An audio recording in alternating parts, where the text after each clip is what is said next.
Ada rogo. Ada rogo. Ite, Ada rogo. Bukan kira bedo. pati tujuh. Ya ini masih susah. Tahu lagi? Hei. Mana pun nak. Ini apa bagi? Assalamualaikum warahmatullahi wabarakatuh. Segala puji bagi Allah Subhanahu wa taala, Tuhan yang tidak pilih kasih, Tuhan yang tidak pilih sayang. Henti-hentinya Allah Subhanahu wa taala mencurahkan nikmatnya kepada kita, sehingga Allah katakan dalam surah Ibrahim, wa itta'uddu nikmatallahi la tuhsuha. Niscaya ketika kalian ingin menghitung nikmat Allah, maka niscaya kalian tidak akan dapat menghitungnya. Coba kita pikir, sejak kecil sampai sekarang, kira-kira berapa liter air yang sudah kita pergunakan, berapa biji beras yang sudah kita makan. Itu kemudian pertanda bahwa nikmat Allah itu sungguh sangat luar biasa yang diberikan kepada kita manusia. Makanya Allah Subhanahu wa taala itu mewajibkan setiap hambanya, setiap orang-orang yang beriman untuk kemudian mensyukur nikmat Allah Subhanahu wa taala. Di pagi hari yang cerah ini,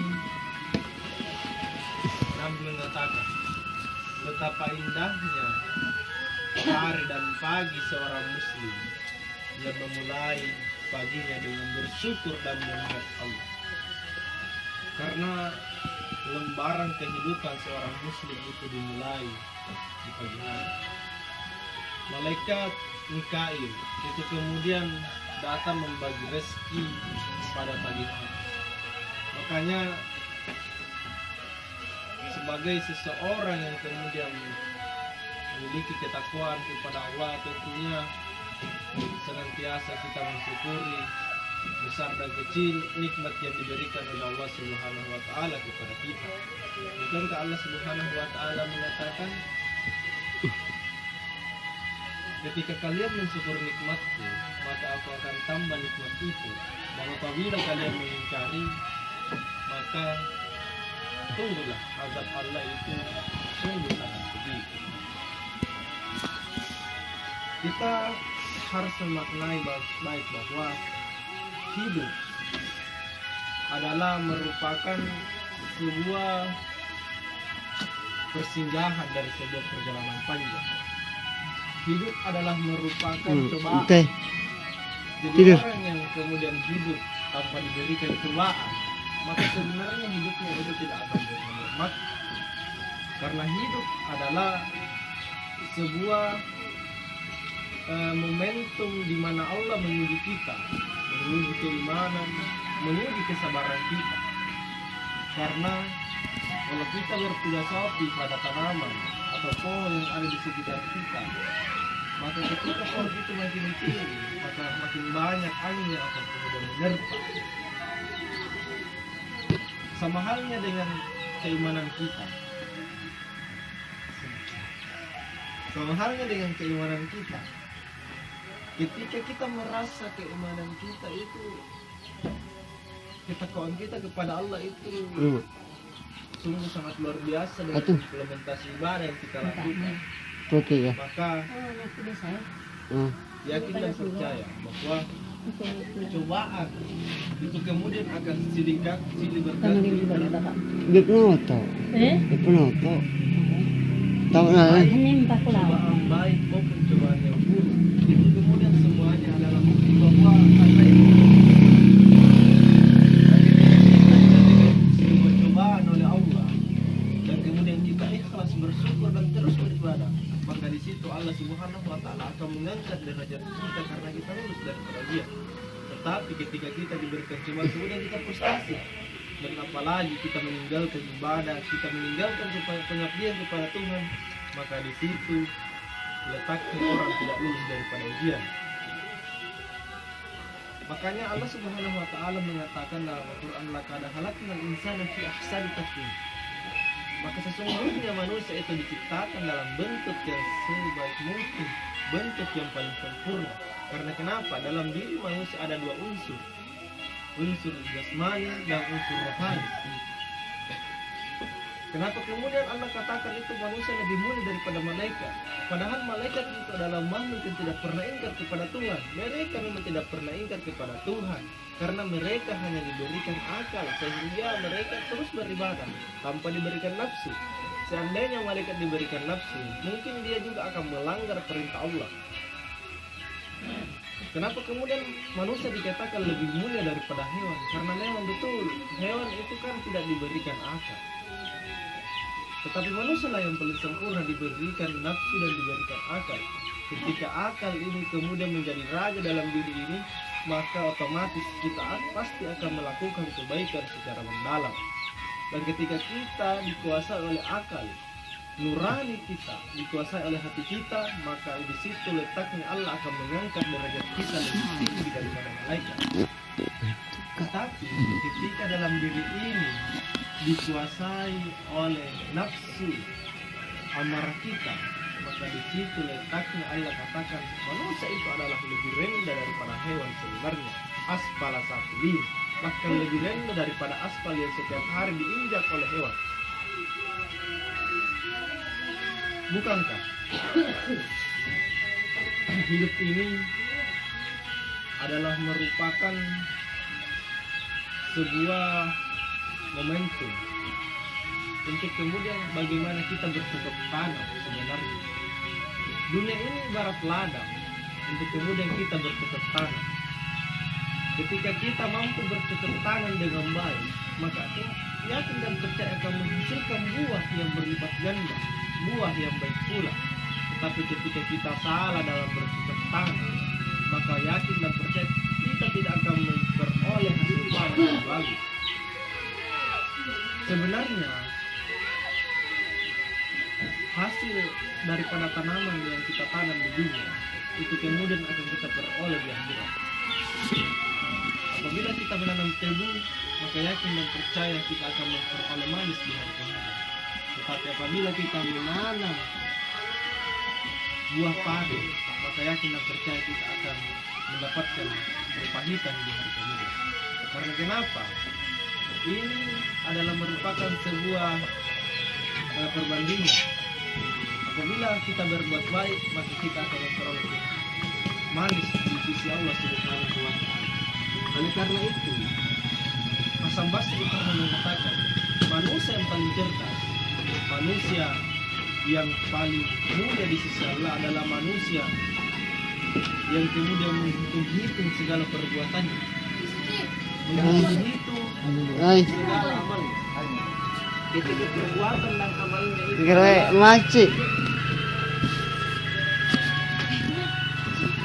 ketika perbuatannya dan amalnya itu adalah hal yang diridhoi oleh Allah Subhanahu wa Ta'ala, maka pasti dia akan senantiasa melaksanakan dengan penuh kesabaran. Tetapi apabila perbuatannya itu adalah perbuatan yang tidak diridhoi oleh Allah, maka dia itu kemudian meninggalkan apa yang diperbuat. Hidup ini adalah merupakan sebuah hal yang sangat singkat. Ketika kita bandingkan waktu di akhirat dengan waktu di dunia, sebenarnya hidup di dunia itu tidak sampai 1 hari. Karena perbandingannya di akhirat itu 1000 tahun di dunia sama dengan 1 hari di akhirat. Oleh karena itu kita harus memaknai baik-baik bahwa manusia itu pasti, walaupun bagaimana kuatnya ilmunya, pasti akan menghadapi yang namanya kematian. Karena Allah Subhanahu wa Ta'ala mengatakan, kullu nafsin za'iqatul maut, seluruh yang bernyawa itu kemudian akan menimpa yang namanya kematian. Bukan hanya manusia, malaikat, hewan, jin itu kemudian akan menghadapi yang namanya kematian. Dan apabila kematian datang, maka kita perlu memiliki bekal. Dan apabila kematian datang kemudian bekal yang tidak ada, maka di situ letaknya orang kemudian akan menyesal. Bukankah Allah Subhanahu wa taala mengatakan fatazawwadu fa inna khaira zadi taqwa, dan carilah bekal, dan bekal yang paling mulia di sisi Allah adalah ketakwaan di sisi. Tetapi apabila kita menengok ke kanan, menengok ke kiri, melihat ke depan, melihat ke belakang, itu kemudian manusia di zaman sekarang kebanyakan lupa kepada yang namanya kematian.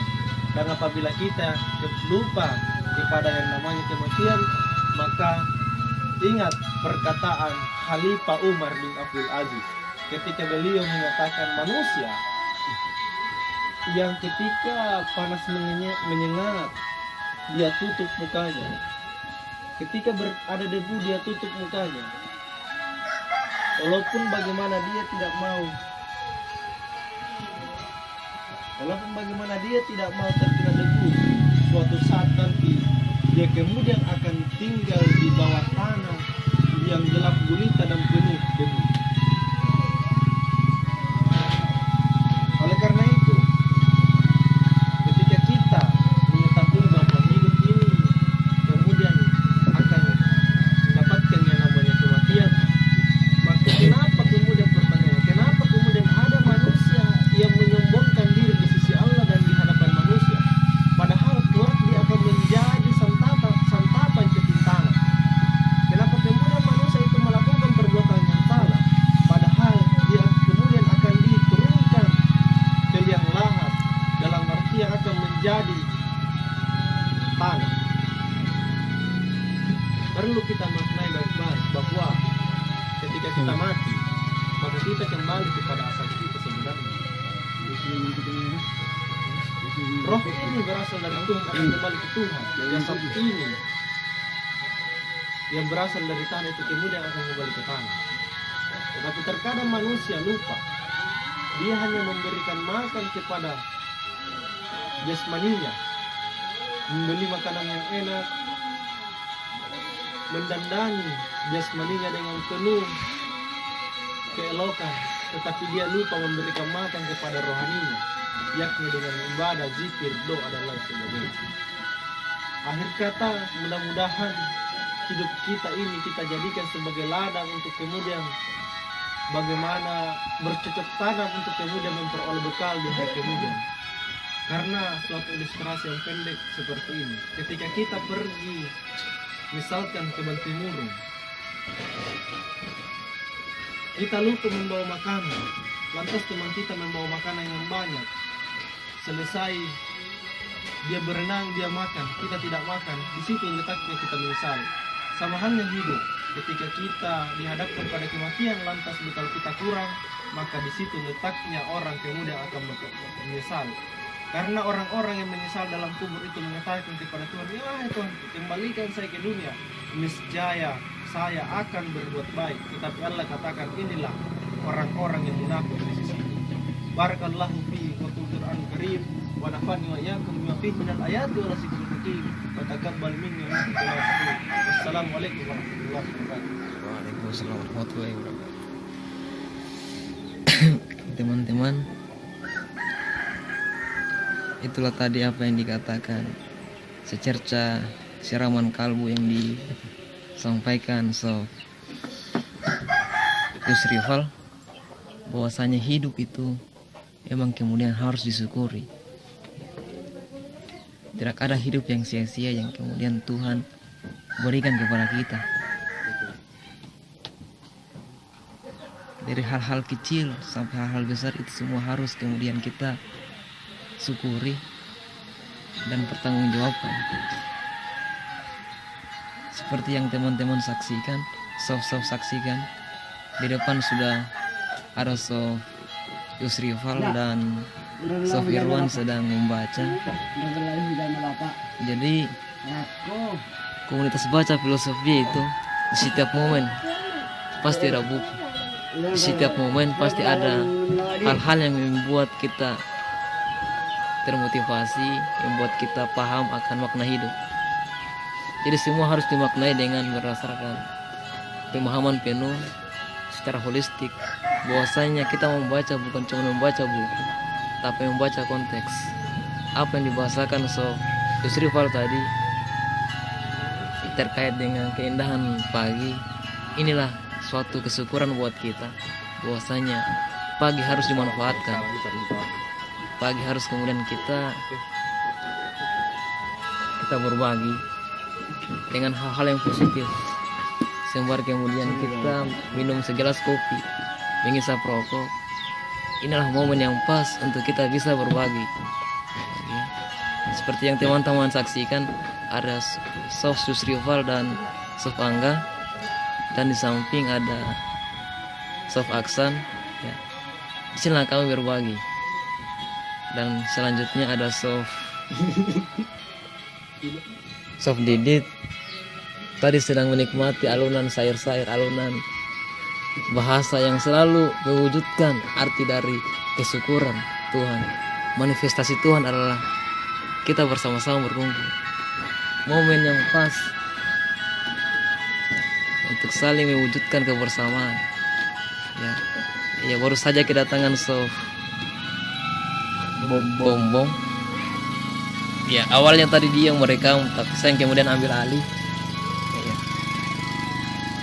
Keindahan pagi, panorama pagi, tak luput dari buku, tak luput dari pembacaan.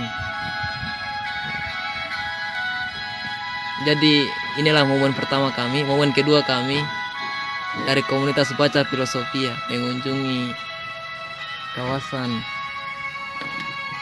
Bone, tepatnya di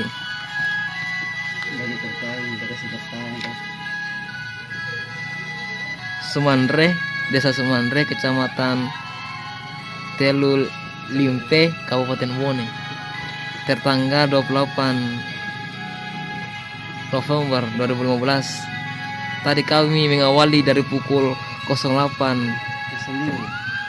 maksud saya, 05:09, dan saat ini sudah pukul 06:53. Akhir kata mungkin saya ucapkan Assalamualaikum warahmatullahi taala wabarakatuh.